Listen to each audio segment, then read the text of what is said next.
So I'm thinking about how this world of digital electronic communication really came to take over the world and take over the way that we experience life, the way we experience the world.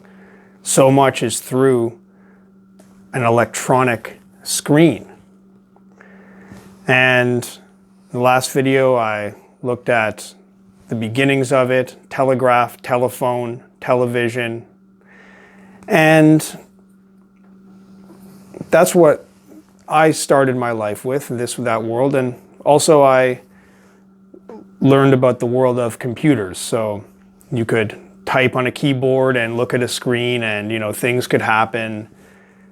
And there was this world of computers, computer games, programming, imagination, researching, communicating.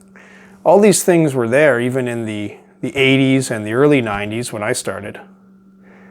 But then around the mid-90s, so it seemed like the internet started to take over and become widespread in at least the area of the world that I was familiar with. And it became increasingly something that was normal. So before, computers were like a toy. Maybe it was, okay, there's actual science, actual work that can be done on them.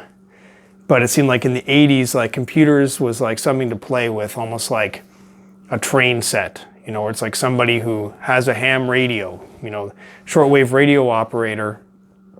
It's just something for fun. Most people don't care about it. It's just like, oh, it's a cool toy. It's pretty amazing what it can do, but it's not part of ordinary life. It's not important for everyday living for most people. But slowly, going into the late 90s, the internet started to become much more of a normal thing. Browsing the World Wide Web, communicating by email, started to become normal. And by the early 2000s, then this was something that the internet became a new piece of the landscape. It's almost like starting to match and eclipse TV, the level of importance that TV had. Now it's the internet. Now it's this interactive electronic space. It's kind of like a TV. It's like combining TV and a typewriter, and you can control your TV with a typewriter. I mean, the possibilities are endless, but especially once internet technology made it easy to link all these computers. It's almost like this emergent network effect that you had, a whole bunch of individual machines, but when you link them, network them together, they suddenly, the sum is much greater than the parts, and they can achieve a whole new entity is created out of their combination. So that became a normal part of life, maybe a bit more focused on like the business, science side, not so much the social side, but it started to become a normal part of life. And then really in the late 2000s, that's when we saw the breakout of social media. Still remember the period where, the Facebook network suddenly just spread around the world, and the whole idea of social networks took off. And then possibly the biggest thing was the phone, the smartphone, that now people have a computer in their pocket at all times. Instead of just being something on the desk at home, it's now something that's with you at all times. So that combination, I think that really set it to a new level.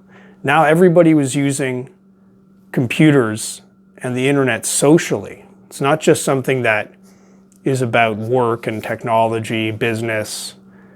It's for actually communicating with your friends. And it became, as each year went by, it became less convenient to not be using the internet to communicate with friends. This combined with the phone, now we have ready access to the whole social world in our pocket at all times.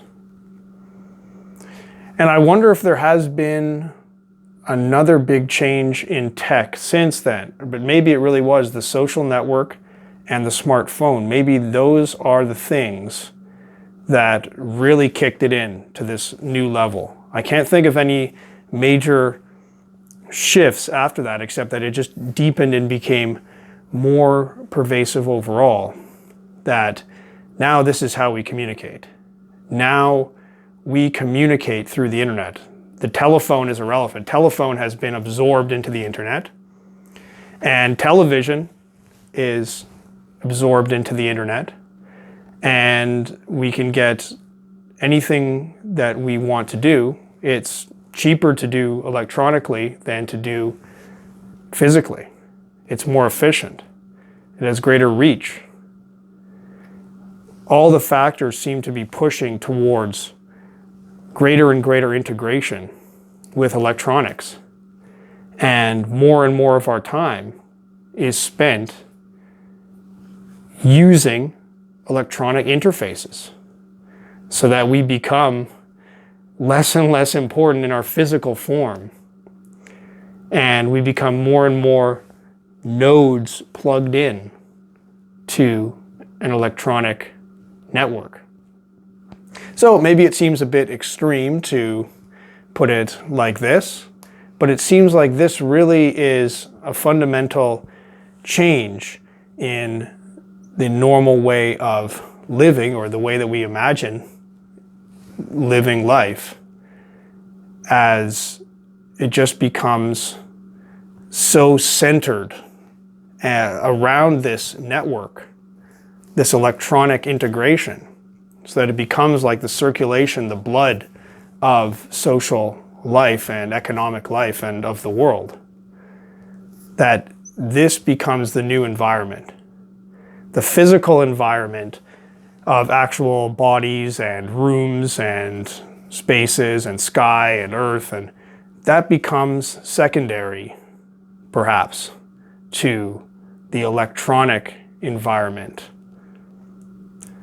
And it seems like there's no way that this cannot create big changes in the way that we experience life. So I'm curious to hear more ideas about what this really means.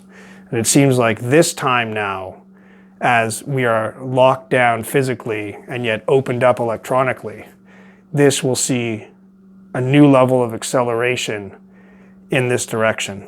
And really, I have no idea what's going to come of it.